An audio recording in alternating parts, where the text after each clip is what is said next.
Audubon. He was president of Fort Worth Audubon. He's been involved with bird walks at River Legacy. He's been involved with presentations to, I think every garden club in the area has had you one time or the other. And that's been a real treat. So if you want to marry it, we're ready for him to tell us anything he wants to about personal. And besides, he was just in the ER this week, and yet he was determined enough to be here. Thank you. I was in the ER yesterday for about 8 hours, so. Oh my gosh. If you see me listing So you to the needed left, to get outside. how many of you have ever heard me talk before? How many of you believe I can do this talk in less than 20 minutes? Oh no. Watch me, I'm going to do it. I'm going to do it. I promise you I'll do it. Otherwise we're calling in the ER. Usually you guys will need to bring some sleeping material and dinner food. So. But Hester asked me if I would talk about Lights Out Texas. I don't know a whole lot about Lights Out Texas. I do know that it was founded or started in 2017 by Houston Audubon, and it's spread. It's now sponsored by National Audubon Society, Cornell Labs, all these people, several other different Audubon organizations help out on it. We've got private individuals that go around during migration and count the birds that have crashed into windows and stuff like that. But to really understand why Lights Out is important, you need to understand what bird migration is and what that's all about. Bird migration takes place twice a year. We have over 1,000 species of birds in North America, the continent, maybe 1,100. Yeah, maybe 1,100 if you throw in Hawaii, but theirs are not migratory. But out of that 1,000, about 650 are migratory that actually move. A lot of them stay where they are all year round. Now, if you're up in the Arctic area, like Alaska or someone like that, every Christmas, all the Audubon societies do a Christmas bird count. And the Christmas bird count up on the far north side, Point Barrow in Alaska, the guy walks out to the county dump and counts the one bird species that shows up. Common raven, check, done for the year. That's the only bird they get in the wintertime there. But around here, we may get as many as, in some cases, like down on the coast, they may get 200 species on that Christmas count. Now, Christmas is not a time of migration. Migration takes place in spring and then in fall, early fall. I did write down a couple of notes since I'm not familiar with all that.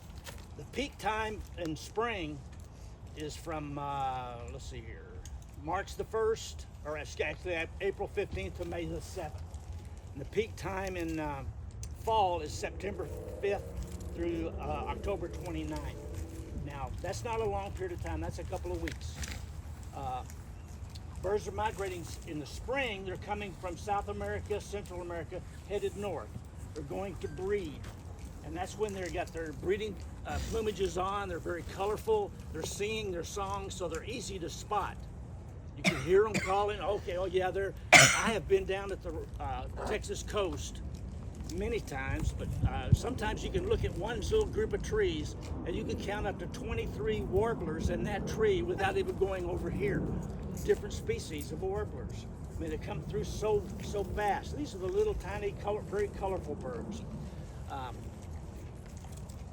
In the fall, when they're headed back, because they're done with their breeding, they're no longer looking for a mate or looking to establish a territory. They're just following the food because their food has disappeared up north. They no longer have flying insects. They no longer have berries growing or fruit growing. The smaller birds have left, so now the predators, the prey, like the hawks and the falcons, they've got to leave too because now their food is gone. So they're all coming south. Now, the ways that they go, and this is important for the Lights Out thing, the smaller birds, they're going to go out across the Gulf of Mexico. They're going to convene down on the Texas coast and Louisiana and that areas like that, and they fly out across the Gulf of Mexico to the Yucatan Peninsula, and then they're going down to South America. Okay, that's a 525-mile flight to the Yucatan. It's they had to make it in 25 hours, and they fly nonstop. And they use as much energy as you and I would use flying, or actually running a marathon for 25 hours, nonstop, no food, no water, no sleep. So that they use a lot of energy. That's why when you see all these little hummingbirds hitting these feeders at the end of autumn or beginning of autumn, they're trying to double their weight so they'll have enough energy to get across. And then they have things their peril that they have coming back is the worst part, because now they got to come back across. And when they're coming into the Texas coast, they're looking at these lights and stuff. They navigate by the stars, okay? The stars, moon, Earth's magnetic forces, many things tell them where they need to go. Well, they see all these lights and they're thinking stars. They don't know the difference. So they're flying probably 60, 70 miles an hour. And they hit these. They didn't know that there's a building there where those stars are, okay? And they'll smack those buildings. When you hit something going that fast, you're not going to survive. I was in a restaurant on Galveston one evening, and I noticed, I was in line getting to go in. I noticed a little hooded warbler, a little bitty tiny yellow bird with a black hood. He was on the ground and he was very addled. And this is right on the coast. The Gulf is right there. I picked him up, put him in some shrubs, and I had 2 more, the same species. I picked them up and put them in. While we were sitting, and I was sitting next to the window, I got up and walked out and picked up 3 or 4 more, put them in the little bushes there. When I came out after we ate, all of them were gone. They had just been stunned. And 90% of the time when a bird hits something like that, particularly inland, like where we are, they're going to just be stunned. But now up high, because they're flying low, most of these birds are flying low, right above the water, maybe 100 feet up or 200 feet up, not much more than that. But when they get inland, they get up a little bit higher so that they can go. Well, if they come up to buildings that have 6 or 7 stories on them, and they get all these lights lit up, bam, that's when they start hitting them. And we have teams that, Lights Out Texas has teams, Fort Worth has them, Dallas has them, all the major cities, and they go around and they collect these little birds that have hit the windows and stuff, and they weigh them, get all their specs on them, get their size, and all the species and all that, and account for them to see how many hit. They may get as many as 5 or 10, in one night. Now that's just over a period of, you got 2 weeks to look at something like that. Now down on the coast, they used to get in the hundreds, because in the hundreds they're coming low, they're hitting all these little deals. The lights that were up, have been up on most of these cities, and you'll see them on the street lights even around here. The lights light up and they go all around. You're lighting up the sky with these things. The bulb just blows light out in all directions. You go out to some of the major national parks like Big Bend. And some of these they've joined what's called dark skies. All their lights point straight down. And if you're standing at eye level with these lights, you just see what's down below. You don't see any light at all up there. That's why you can see the Milky Way. Yes. Charlie, we are using that kind of lights now along the roadways. Yeah, and Yes. we can encourage people to turn those lights out, particularly on the upper floors. And if they can just turn them out between the hours of 11 o'clock and 6 a.m., that would be 100% improvement. Yeah. And who needs lights up on a building or in your home even, at 1 o'clock in the morning? And if you do need to have floodlights on the outside, have the kind that are motion controlled. So that when somebody walks in, it lights up to let you know somebody's there. But then after no motion is detected after 10 or 15 seconds or maybe 30 seconds, then it goes back off again. So that's reasonable in a lot of places. But on the upper floors of some of these buildings, to have those lights turned off would be a really big help. Anybody got any questions about migration or about the lights out, I guess? So that seems counterintuitive to me. It seems like having your lights on would allow them to see it and not hit it. So I don't really... Birds don't really have a depth perception. That's why you see sometimes you'll see a little bird fighting itself in a mirror or a window. What it sees is another bird coming into its territory. And so it will sit there and keep attacking that window or attacking that bird. I've had them do them on chrome bumpers or pickups. They'll be sitting there fighting that reflection for an hour until that other bird goes away. Yeah. Any other questions? Thank you. Yes. How can we get the city of Arlington to start doing lights out? Ask Arlington, and the more people who Well, what you go got to do, there, and go to the city council and talk to the city council or Parks and Recreation Board. The parks and stuff, they're open to the ideas. When they can replace the lights, it'd be very cost prohibitive to change all your lights out all at one time. But through attrition, you can go in and change some of those lights and stuff. But the taller buildings and stuff, which we don't have a whole lot of in Arlington, get them to, at 11 o'clock at night, just turn them off during those periods of time. Right now, it doesn't matter because birds aren't migrating right now. Okay, so we should go talk to the city council to get them to start doing that? Well, every Tuesday when they have it, sign up to talk. Entertainment Anybody district? can do that, Yeah, as long as you're a citizen of Arlington. right? And you say you want to speak. Yeah. Has anybody like weighed a bird before they did that flight, and then weighed them when they got across? the Oh, Gulf? yeah. And, like, Big, what huge body difference. percentage? Huge difference. Yeah. Yeah. How much did they lose? Did they Oh know? gosh, Have they probably quantified it? 75% of their weight. What? But probably 75% of their weight. But you got to imagine a golden eagle, one of our heaviest raptors. An adult's only going to weigh about 14 pounds. They're not. Mostly they're all feathers, and their bones are hollow, so that they can fly. The heaviest is going to be a tundra swan. But tundra swan, they're not migratory. They're going to stay up north. Yeah. Any other questions? But now also another big threat to the birds. Buildings cause a lot of damage. Also windmills out west cause a lot of damage, mainly to raptors like eagles and owls and stuff like that, because they don't see those things turning and spinning around, and they fly into them. Yeah.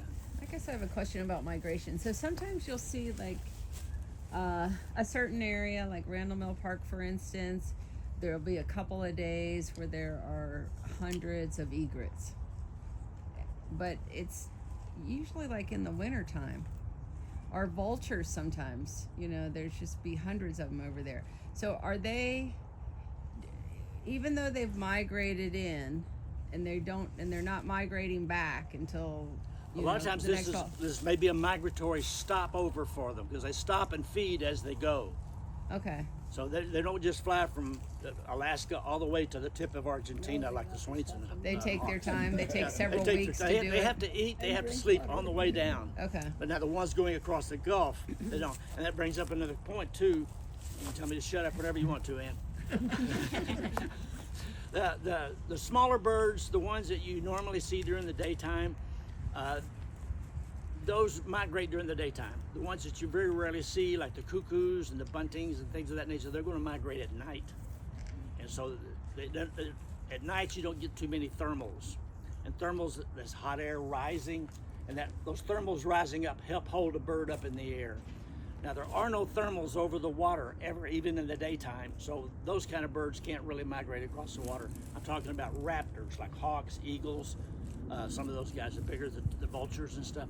They have to migrate down through the point of Texas, through South Texas, in through Mexico, all the way down to Central America, and then on down further south. And they do what's called kettling. You'll see a group of hawks circling, circle like they're on a thermal, and they're just soaring with their wings open like this, all around in a circle. You may look up down in South Texas. You may look up and see 1,000 or 2,000 or 3,000 hawks all at one time. If you do look up at them, don't have your mouth open. Don't do this. If you get 5,000 or 6,000 hawks above you, you can bet 1,000 or 2,000 of them are dropping a load. Okay. But anyway, and when they get to the very top of that thermal, they just stream off. It's called streaming, and you'll see them just in a big long line. And as they go, they stream off like that. They get lower and lower and lower, and then they'll spot that next thermal. Speaking of, vultures just circling right there. Is it in the thermal? But when they'll spot that next thermal, then they'll get on that thermal, ride it up to the top, and then stream off, and then catch another thermal. It's not unusual to see a hawk, like a Swainson's hawk, which is going from all the way from up in Alaska, all the way to the tip of Argentina. That's 8,000 miles. And they'll go 400 or 500 miles in one day and never flap their wings, not one time.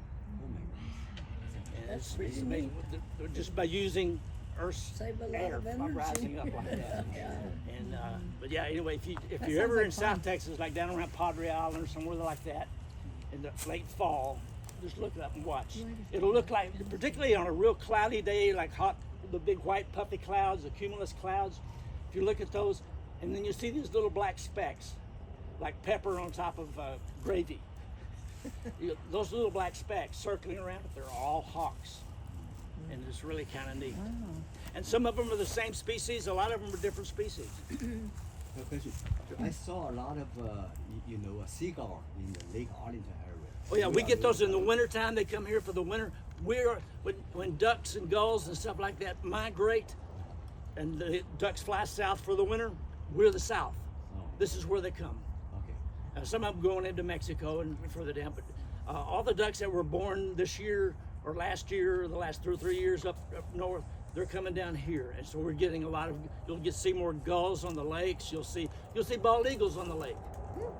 We get bald eagles here, and funny thing, I was over at Viridian, the big housing complex in North Arlington, when they first started building it, and there was I was doing a count for BioBlitz for a master naturalist, and there was a little island on the big lake out there that had a whole bunch of egrets and herons on it, and I'm trying to see how many are out there, and so I get to watching. All of a sudden, all of them took off flying.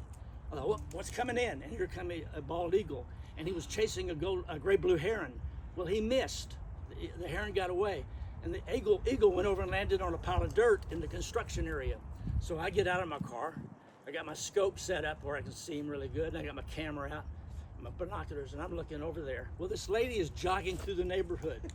She comes over and says, "What are you looking at?" I said, "Well, look in the scope here and tell me what you think I'm looking at." Well, she looked through there and she goes, "Is that what I think it is?" I said, "I don't know. What do you think it is?" She said, "Is it a bald eagle?" I said, "Yes, it is." And she said, "Somebody told my husband we had one here, and he said they were crazy. We don't get bald eagles." I said, "Do you have your phone?" She said, "Yeah." I took her phone and I put it on my scope. And I took a few pictures for her. I said, "You go back and you tell your husband you saw a bald eagle this morning on your walk." And by the way, when you see people over here with binoculars, not all of us are trying to look in your bedroom one day. And these can occur anywhere. It can occur right outside your home. The little bird that's on the front of my cap. Yeah, this one.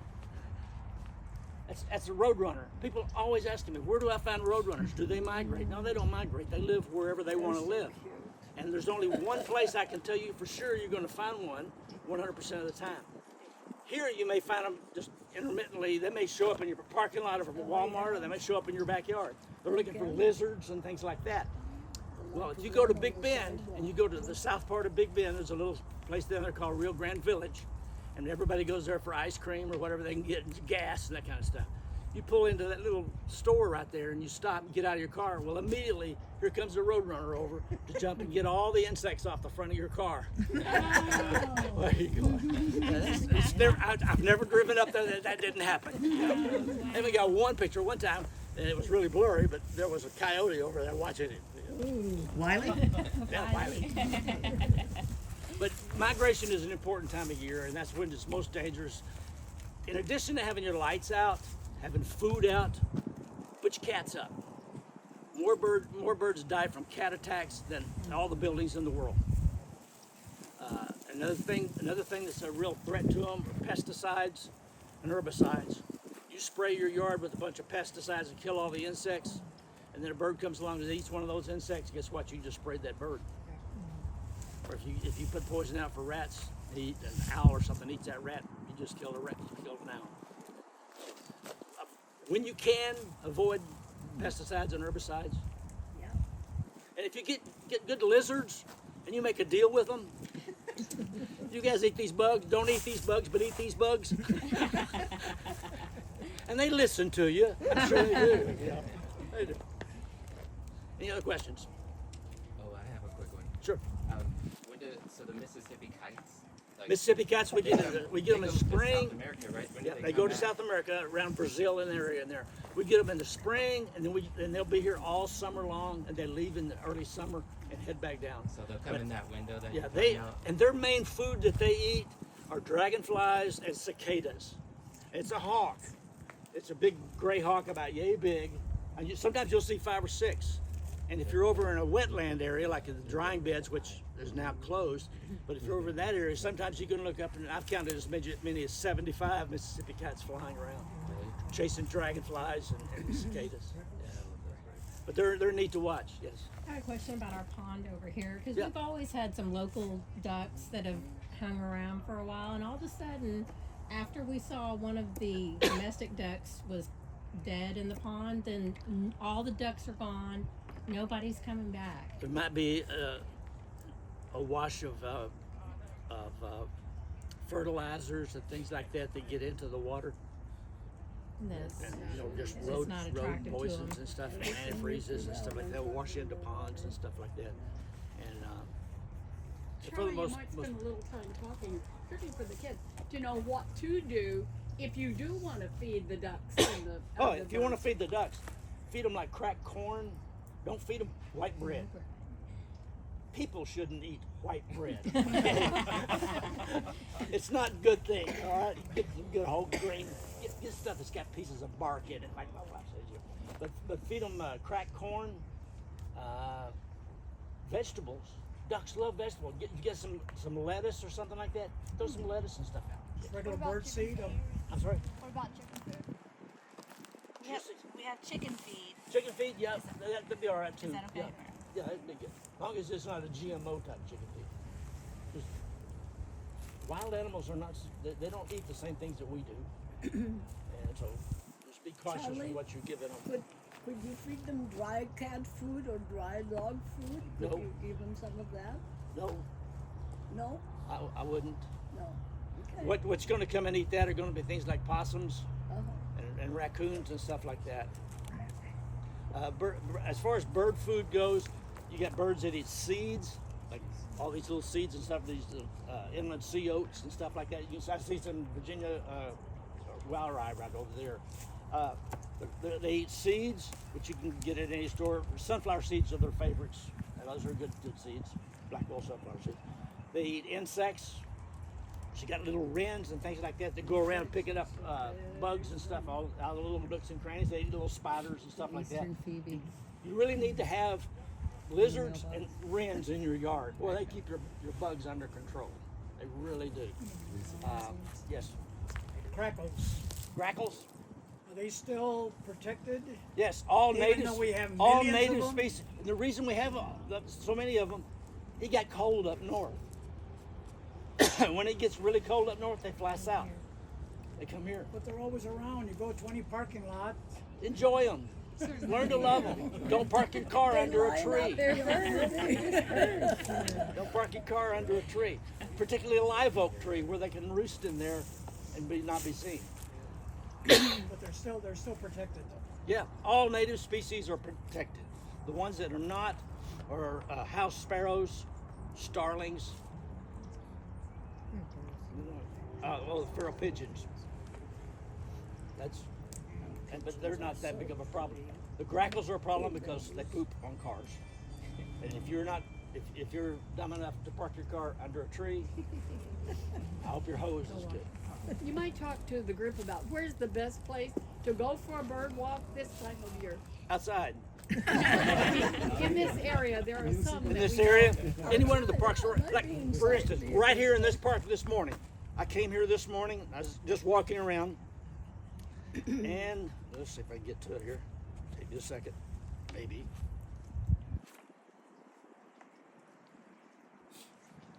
Get out of this. While he's finding that, Audubon, the local Audubon, does have regular bird walks.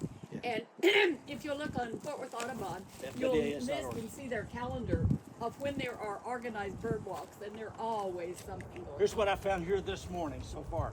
Ring-billed gull that was flying over, and in addition, I just saw that turkey vulture. Yellow-billed sapsucker, yellow-bellied sapsucker, I'm sorry. Where'd you see that one? Red-bellied woodpecker, a blue jay, a Carolina chickadee, tufted titmouse, ruby-crowned kinglet, golden-crowned kinglet, eastern bluebird, house finch, yellow rump warbler, and northern cardinal. All those within 45 minutes. Are the Walking around. wetlands still open? The wetlands, The wetlands are not open. they're not open. not the drying beds over. Or the drying beds. Yeah, no, So those are if closed you down. know- Now, River Legacy is a great park to go to. Any park that has trees. Just get out, take a walk, look around. just your own backyard. Just go into your backyard early in the morning is the best time to see birds, or late in the evening. In the middle of the day, like from right now, they're taking a nap. They're not moving around. They're not hopping around. They're taking a nap, which is what all of us should be doing. Where birds are most active in the morning, yes. Is there any update on when they're going to reopen the drying beds? I wish I knew. They I won't miss talk that to anybody. place. All they do is refer you to their legal department. And they refer it based on safety. Now, in the over 40 years that bird watchers have been going there, not one incident has been recorded. Not one safety issue. They don't want anybody knowing what's going on. Yeah, they don't want the public to know. Now, somebody that has a really neat drone and can take some cool pictures, go fly over that dry bed and send me the pictures. Love to have that information. Any other questions? Yes, ma'am. Well, helicopter flies over Earlier there all this the year, time. Maybe they probably maybe, there was a period during the fall where my feeder didn't get touched Oh, mine neither. for like a month. Mine neither. What was that? They just weren't here yet. Our spring migrants have left, but the winter migrants hadn't come in yet. We don't start getting them until they get a really good hard freeze up north. That's when all those guys start coming in. So yeah, you'll have 2 or 3 weeks in there where you can't count a bird in the backyard. Squirrels will get them. Oh yeah, squirrels come Squirrels will after. get your bird feeder. Learn to love your squirrels. Esther, you used a term a while ago that I just really hate. Expert birders. The guy that wrote the book on birding is a guy named David Sibley. Somebody asked him what's the difference between an expert birder and a beginning birder. He said that's very easy. A beginning birder has made a few misidentifications. He's been wrong a couple of 2 or 3 times. An expert birder has made thousands of them. You become an expert birder by going outside and seeing birds. Just like you become an expert golfer by going out and playing around. You're not born an expert. Yeah. Can you name some apps that if we're out birding, Yes. we can One use? I use a lot is Merlin, M-E-R-L-I-N. It's a free app you can put on your phone, and you tap on this little deal. And it listens for birds, and it tells you what it's hearing. Now, it may only be about 80% right, but at least it gives you an idea of what to start looking for and what you might be able to see. At 77 years old, my hearing is just about shot. So I rely on that. Okay, it says there's a yellow rump warbler here. Let me look around. I'll see it bouncing around up there, and then I can home in on it, and then I start to hear it, something like that. But Merlin is a great one. Sibley has an identification guide, which is free also. You can just type in the name of your bird, and it'll show you a picture of that bird and all of its plumages and all that good stuff, and its migration routes and everything like that. There's dozens of them out there, but Merlin is a really good one to start with. I just found out an interesting tidbit about owls and other birds, but particularly owls, that when they have new feathers, you can shine a UV light on them and they glow pink. There we go, yeah. And as they grow, and I can't remember what the substance is that's in those new feathers, Yeah. but it fades away. As it wears, yeah. It brings up another point. Birds can see in different visions than we do. They can see in ultraviolet light, ultraviolet vision, and some of them in infrared. For instance, to you and I, a blue jay, we can't tell what sex they are. We don't know if it's a male or female. Robin, we can't tell if it's a male or female. So how do they tell? Well, that female will see some kind of spot on that thing that we can't see. It lets her know that's a male. And maybe judged on the house size of that spot or something. Okay, that's a guy I'll mate up with or something like that. The infrared comes into play. There's a little falcon, the smallest falcon that normally comes to North America is called an American kestrel. They live around here. What they do, you'll see them on a telephone wire or maybe a post, and you'll see them just sitting there doing this, watching. And a lot of times what they'll do, because they're looking for little field mice or a rat or something like that, or a lizard, they're following that field mouse's urine trail to its burrow, and it will sit there and he'll find the burrow, and he'll watch that burrow till that mouse comes out, and then pow, he'll go down and hit it. But they see differently than we see. Some of them can only see in black and white. Others can see bright colors. Like for instance, the hummingbirds. You know, hummingbirds, they're more attracted to bright colors. Not only red, but other bright colors as well. Incidentally, hummingbirds, meanest bird in the world. The meanest bird. A lot of people think eagles are mean, man. Hummingbirds are mean. So could they put like UV lights on buildings to keep birds from hitting them? Yeah. You just shine that UV light on them and you see some of that stuff. I have American Beauty Berry and I don't ever get any birds in there, so can I strip the berries off and Sure you can. Make you jam. It's delicious. I don't want to eat it. I want to give it to the birds. How can I just like go to the park? If they're not eating it, it's free for you. Now, I encourage you not to eat the dewberries and some of those things. I love good dewberries, but leave them for the birds, you know. But they don't. I mean, it's been years and they don't come.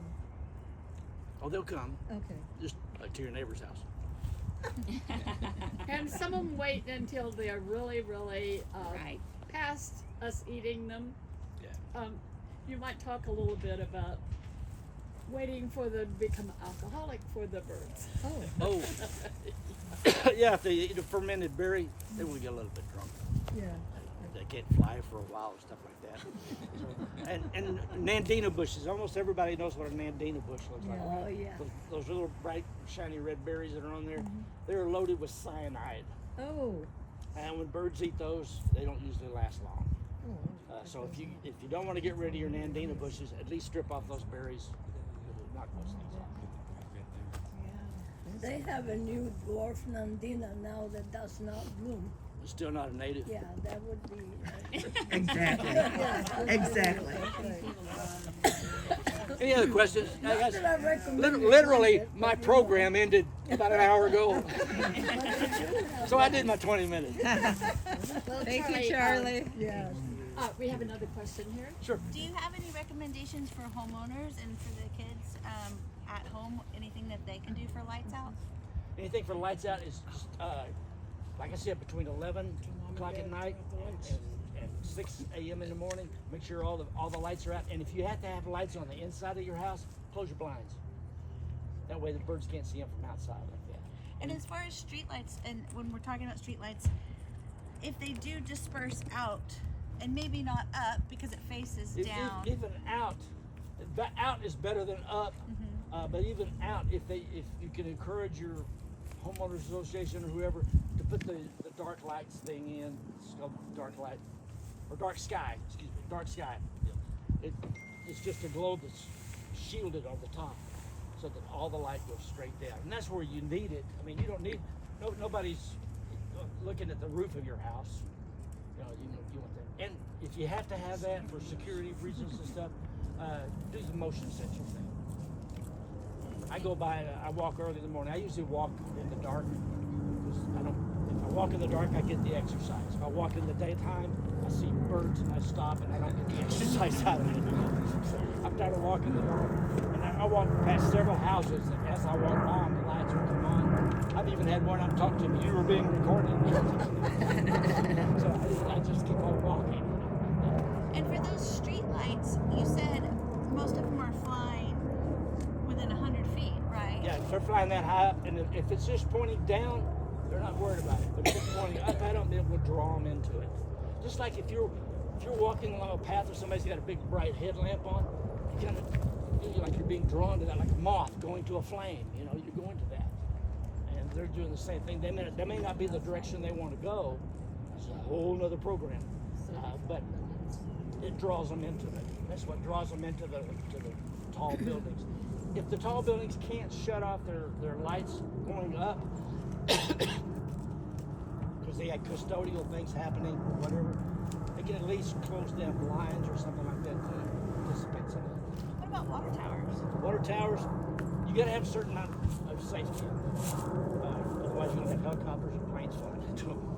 So you got to have those things. But usually a blinking light up there, that doesn't necessarily affect the birds so much. And even the places that put up these big spotlights and stuff, they usually shut those things off. Well, Charlie, what a treat this has been. I think all of us have. Thank you. Take care of